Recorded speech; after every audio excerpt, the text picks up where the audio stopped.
I'm super excited. On this video, we're joined by a very special guest to talk about the very special topic of unmasking. Let's go.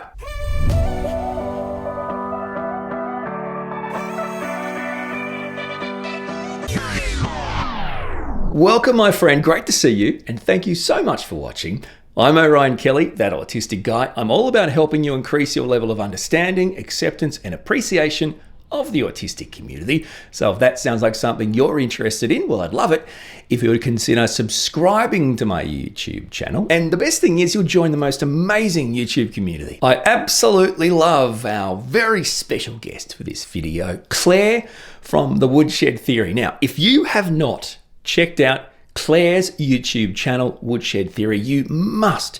She is an incredible autistic woman making some fantastic content, not only for other autistic women, but really for neurodivergent people all over the world. And seriously, if you haven't subscribed to Claire's channel, support an autistic woman. Go and give her a subscribe, show her some love because she is amazing. And on this video, Claire and I are going to talk about the topic of masking and unmasking. It's a video you do not want to miss, so let's do it. Claire from Woodshed Theory, welcome back. You can't get rid of me. What, after one chat? I don't want to get rid of you. And thank you so much for chatting again. Well, thanks for having me. I've done my best to look as good as I can. That's why I have 700 different red marks on my face, which I feel horrible about. What is that? I don't know. Skin and autism. Basically. That's very rude. That's very rude. What are you calling me, Rudolph? Hey, she's out. No, but seriously, I saw some research about skin conditions and autistic people, and they were linking different things like dermatitis and psoriasis and different things. And somehow the skin is different for autistic people in some sort of study in Oz, like a legit study by a proper university. It was fascinating. I find that interesting because I do have skin issues. I have eczema. And a lot of people I know who are on the spectrum have skin issues as well. So that doesn't sound off to me. This is why I brought it up. People think, you must just be horrible. I didn't notice anything different about your face. It looks just as good as it always looks. Speaking of Rudolph, my first ever pimple as a child was right here. Yeah. It was huge. I remember thinking I looked like Rudolph, and I mentioned it to somebody at school, and they just made fun of me all day. So that really does resonate with me because it happened to me. And this is the best segue because I reckon you and I are like this because even at our absolute best, most of the time we're still not especially accepted or feel like we fit in or feel like we're good enough. And that is a very much an experience we have from early in life, which we will refer to as masking. Can we go right back to when you can remember where you actually had to make an effort to feel like you would fit in or be accepted, or you feel like you had to be a better you? How back in your life do you think it was? Always, I guess. I'm trying to be as honest as I can without overstating it. I always felt like I was sitting on the outside trying to figure out what it was I had to do to make it work or to understand how other people were being human and trying to copy that exact thing. So yeah, as early as I can remember, trying to fit in, wanting to be exactly the same as people I deemed as humanly acceptable. Do you feel like that as well, or? Oh yeah, no, 100%. I want to unpack that just briefly. So, okay, so you said copying, that makes sense. But as a young person, as a girl, a young woman, whatever, wherever you can remember, what does that mean? Unpack that. What does that mean for you? What did you do to try and be acceptable? I think observing what other people were doing, and then whether that be how I dressed or started to do my makeup, or if I was going to be going into a different group of people, observing how that group acted. And one of the big things that sticks out for me, which is strange because I don't really think about it much, is when I decided I wanted to be a cheerleader because I wanted that experience. And to me, that seemed like that was the key to being accepted. So I, learned how to do all the moves and copy exactly what they were doing, but still like I couldn't fit in. And I remember even having experiences where I wasn't fitting in and I was having breakdowns in front of the other girls, and I could not figure out what was wrong with me. I knew I was different because obviously I grew up very religious and conservative and they weren't. But like, what was the other piece of it that I was missing? Yeah, learning, wanting to dress like other kids or be more like them. It was weird though, because I would try and fit myself into other groups or different groups. And then there were some times where I just wanted to be, authentically me and myself.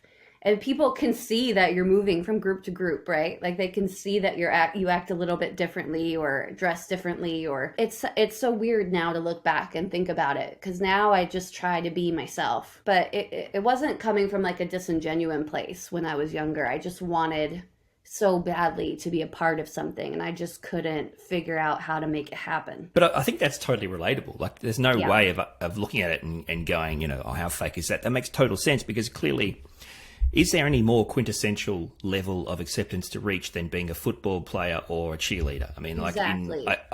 Whether it's Aussie life, American life, there's no real difference. If you're the popular guy or the popular girl, then that's the quintessential level of acceptance. So, and isn't it funny? Maybe it's just a small sample size, but so there's Tay, mum on the spectrum, and there's you, that both talk about cheerleader past, right? As kind of undiagnosed autistic homecoming woman. Queen. I was on homecoming court. Or prom court. This is the question. It's chicken and the egg. Is it just because that's something you guys wanted, or is it because you guys felt I need this to be accepted or to feel like I'm part of the group? Well, see, in my school, though, if you wanted to be on prom court, it was chosen by the dates of the teachers that were chaperoning. So I just made sure, in my autistic mind, how am I going to get on prom court? I went around and introduced myself kindly to each of the dates. So they were aware of me. Yeah, you got to do what you got to do, I guess. Seems like the right thing to do to me. So there was an investigation I'm a year later. going to get on this prom court. So, but see, cheerleading's different, right? You're still, you actually intentionally decided this is something that I want to do, and I don't know if it was because you thought you had to do it or you wanted to do it. This is the idea of. I wanted to do it because I wanted to fit in. I wanted to figure out, like, if in my mind, if I made it on the squad, that meant I was cool. I fit in. But I felt like that with many things in life, where I'm like, if I can do this, ... then it will work. Whether that be if I can be an academic or succeed in my job, then I will have these relationships. And I didn't realize that those things happen organically outside of, trying so hard. It doesn't change the fact that whether you're a child or you're an adult, you still, I don't know about you, but I still sometimes find it hard to mask, unmask, to know where I am, what I'm doing, which one I am, when I should. It's almost becomes something you don't have conscious awareness of. And I guess from your point of view, they say that for autistic women or women diagnosed later in life, that happens because they're so bloody good at camouflaging, right? They're so bloody good at fitting in. Masking would be unconscious. I mean, unconscious to the extent that maybe planning how I'm going to present myself, but I think that that's a normal thing to do. Like, I am going to show a version of myself to people, and I am going to write out a script of myself, a version of myself that I think is what is necessary in that situation. Now I just try and do my own thing and be weird, I think this is kind of a really intense question. Do you reckon that you still mask in front of your absolute loved ones, partner, family, friends? I mean, I know I would at some time, right? And it's a strange question to ask, but this is, for people watching, it's a great insight into realize, nobody's perfect, and it's really hard. And sometimes you do actually catch yourself masking in front of your parents or your loved one or your friends or your family. Is that something you think you still feel like you have to do? That's where it's intense to me. Do you have 100% acceptance from the point of view of authentic you, or do you think sometimes something you still have to mask. As in, I have friends until I'm too autistic. Right. Yeah. Not so much anymore. It's weird because you're asking this question, but sometimes, like when I'm with my mother, she'll be like, "Well, do you feel like you're being yourself now?" I'm like, "I don't know. I think so." I think I try to be as authentic as I can, and then sometimes I'm reminded that it's not normal or not neurotypical. For example, if my spouse, he plays the guitar, as soon as he starts playing, I'll walk out of our room, I'll start dancing like nobody's watching, like a crazy person. And to me, it's just normal, whatever feels good. But to him, it can be offensive because he's thinking like, is my music a joke? I'm like, like being a crazy person because it's what feels, right. And I'm moving to the music and he's thinking, oh, she thinks my music is terrible and it's a joke and that it's appropriate to dance like a chicken in front of me. I'm thinking, wow, this is great. I really enjoy this. In that way, obviously, I've had to try. I really struggle not to, but try to change my behavior because what I'm doing isn't kind to another person or is rude to another person. So I guess I could see it in that way. I don't know that I should be masking now because I'm trying to be authentically myself until somebody points out to me and reminds me that I'm not neurotypical. I had the exact same experience, Claire, with my wife a lot of times. But here's how I see it differently. It is my responsibility to care for my impact on my wife. I definitely do not try to hurt her feelings emotionally or upset her.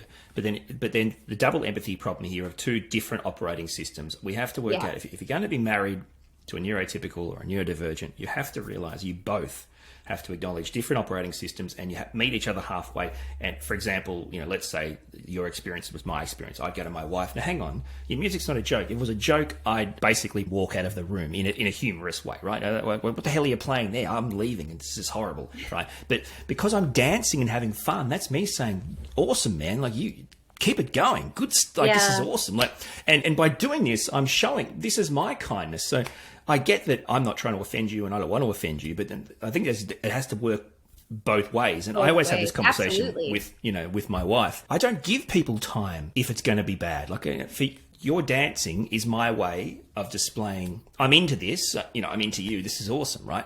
But then the double empathy problem means they're offended. My natural response to what you're doing, but I'm not in my mind thinking, oh, wow, this is terrible. I'm going to make fun of my husband because it's not. He's pretty good. So that's exactly the issue with masking. And that's why I think it's so important to talk to you to get your perspective, because there's a lot of undiagnosed or newly diagnosed women and they've spent probably a lot of their life trying to fit in and they've got to the point where they receive a diagnosis or they're thinking about it. And this is what I want to talk to you about really specifically is who am I?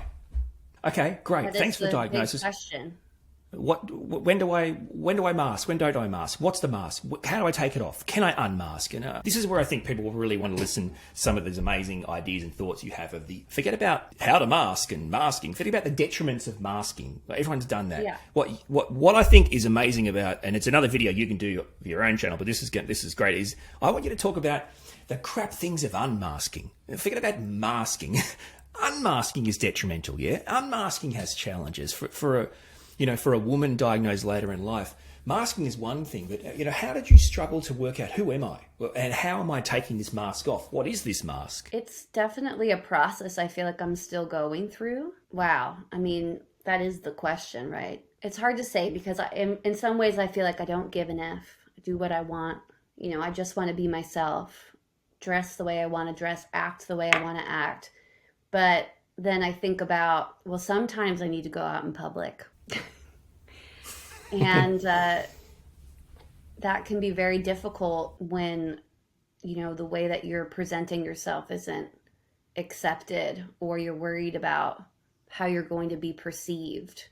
I have tried to build a new life around being more comfortable with myself and not trying to have to put myself into a situation where I need to act differently than who I am. It's so much pressure. It's so unhealthy. It's so toxic who I am as a person, but I'm still figuring it out. The bad parts are it feels very naked, and it feels very nerve-wracking to be yourself around someone. Even when I'm with my friends and I realize, you kind of, and my friends love me, and I know they do, and they love me for who I am. But sometimes, you're stimming or whatever, or dancing around or moving your body in a way that feels more comfortable to you, sitting in a way that feels comfortable to you, and you catch the look.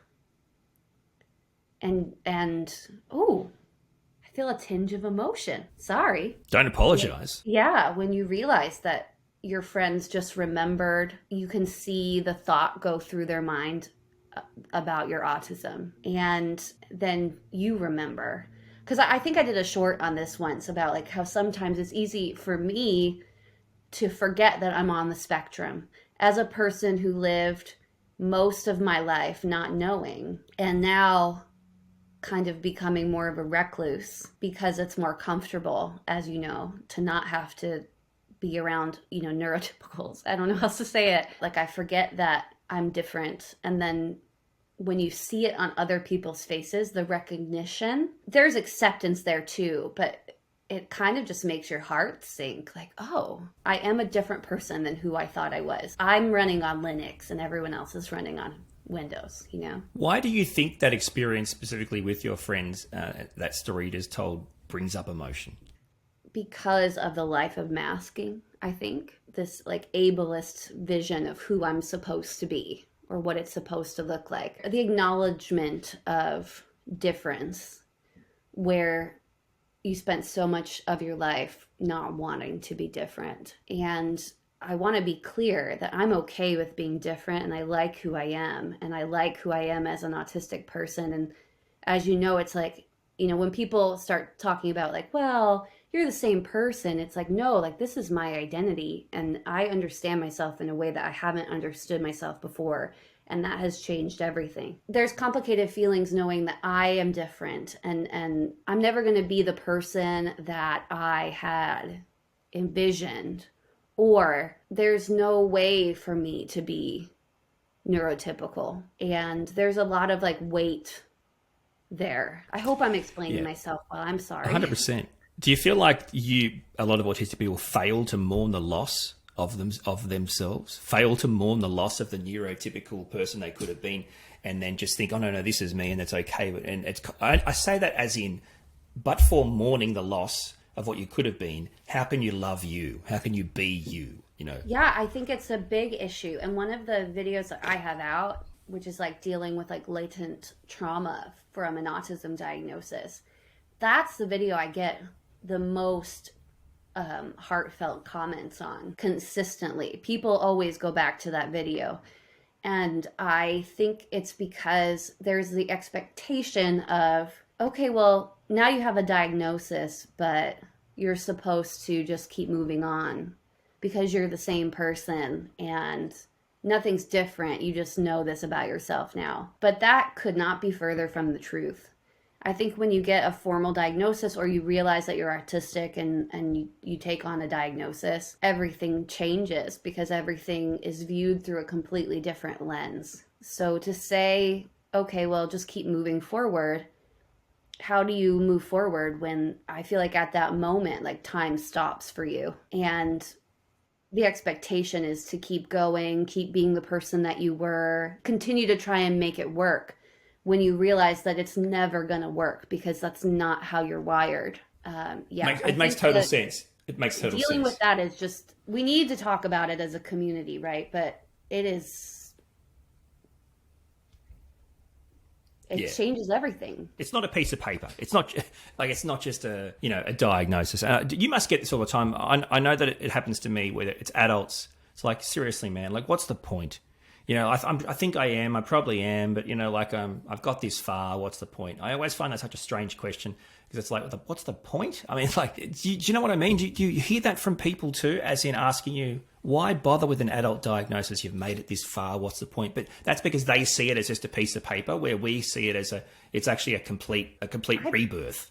Like, I don't like to be like that person, but I would almost question then maybe it's not autism for them. Maybe it's another neurodiverse group, because the people that I know who realize that it might be part of their lives, they want to understand that part of them deeper.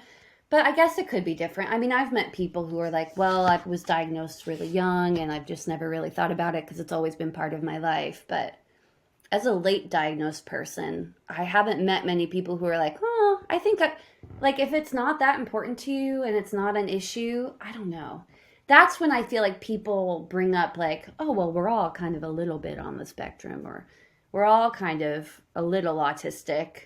We all fall somewhere on the spectrum, which of course is not true. So I would question if maybe they were dealing with something else, ADHD or something else. And I think too, like I said, you said it perfectly. The idea that when you're diagnosed, some people fall into the trap of saying, "Okay, great, I've got that. Now I can move on." But it's almost like you really have to stop and restart as the real you, or it's like a new life, a start of a new life. Do you know what I mean? Absolutely. Yeah, it's like a rebirth. It's insane. People always ask me to describe, like, how does it feel to have a breakdown? How does it feel to have a meltdown? How does it feel, like, realizing that putting on the new glasses and being able to see clearly for the first time. Like, how do you even describe that feeling to a person who hasn't gone through it? I don't really know. I don't know, like being put in a vacuum, like getting hit by a train. Like, I try to like put it into words, but how do you put into words that everything finally comes into focus and you're able to start healing from this lifelong emotional trauma of not knowing that, you're running different software and you're trying to, like, maybe that's a good way to put it because people understand computers, I think, like running different software and you're trying to talk to another computer. Like, you're both computers, you're both software, but you're not talking to each other well because you're not meant to talk to each other. You're not designed to talk to each other. So, yeah, it's so heavy. All of our conversations are always so heavy over it. That's what I do. I'm sorry, but I think the whole masking and unmasking for adults, and that could be newly diagnosed, undiagnosed, whatever. I think this is what's really the most complex part of the discussion. From what is harder, so what has more effect on you? Is it masking? People always go, masking is suppressing my true autistic self. That's true, but then, in fact, sometimes it's actually easier and less tiring than unmasking. Yeah, right? Because then you have, like, people look at you a certain way. If you're super open about your diagnosis, people treat you differently. There are so many factors. Because when people ask me a lot, like, they probably ask you, like, how do I unmask? Should I unmask? Should I just be open about it? And I don't have an answer because everyone is in a very different situation, and it could be very dangerous for you to unmask, depending on the situation that you're in. There's just not a straightforward solution because of where we're at, I think, in society, not necessarily, where we're at as autistic people. You have to consider kind of the wider circle and how you're affecting other people and how they're going to treat you. It makes it really complicated. The holiday periods throughout the year, and people will be watching this at any time of the year, right? But the holiday periods throughout the year, I find that can be really interesting. How do you navigate that with regards to masking, unmasking? And the reason why I ask is because sometimes I wonder, like, how there's some people in your circle of family or friends you only ever see in holiday periods. And I often wonder, what am I protecting? Like, should I be masking and suppressing myself so everything's going to be okay? Am I protecting my parents from the embarrassment? Or, like, do you know what I mean? Like, yeah, and you just reminded me of the point I was thinking of, and that's when you start to unmask and people start telling you, like, well, now that you've had the diagnosis, you're acting more autistic. Yes. Yeah. are you just leaning into it or whatever? That's a massive point, Claire. Talk about that. Seriously, talk about that, because I get this all the time. They go, you know what, seriously, you weren't like this before the diagnosis. You weren't, it's so much different now. And seriously, I don't see why you have to like act different, or don't feel pressured to act different. Just act like you were acting. Or I always harken like back to when I first got diagnosed and I was discussing with my employer, you know, that this is a big change, and they were thinking like, I don't get it. You were so successful. Why can't you just act like you were acting? And it's like, I cannot physically and emotionally hold the mask up any longer. I'm struggling. And with family, there's an issue of like people who really care about you, they're concerned because they don't want you to hold the mask up anymore. They want you to be yourself, or they're worried that you've never really been your true self in front of them. And what does that look like? And so it usually becomes about them, right? It becomes about how they perceive you and their comfort level. For holidays, I would just suggest doing whatever makes you feel comfortable, even if it makes other people uncomfortable. But then you have to deal with, I think I've said it this way before, it's like you have to choose your hard. It's never going to be a, cut and dry, like, okay, now that I've told my family I'm not okay with, hanging out with 25 people for 4 hours, they're going to understand. You might have to just say, I can only do an hour, or I need to take a break. Sorry, sometimes I feel like my thoughts are not coherent. So my apologies. When I can't script, this is what you get. So you're talking to the wrong person, by the way, about that kind of stuff. And trust me, nothing's been incoherent. Everything's been amazing. So the whole point of this conversation was me trying to connect you with some, other people that are out there that are maybe undiagnosed or newly diagnosed that can't get your perspective from me. And the valuable perspective you have is so helpful, because there are adults out there that don't know about diagnosis or receiving diagnosis, and then it's like, what next? They don't. And I think masking is one of the first steps. Yeah. I mean, for me, the first step after diagnosis was to give myself room to feel whatever I was feeling and be okay with that. I mean, I spent a few months just like laughing to myself like a crazy person because I couldn't believe it.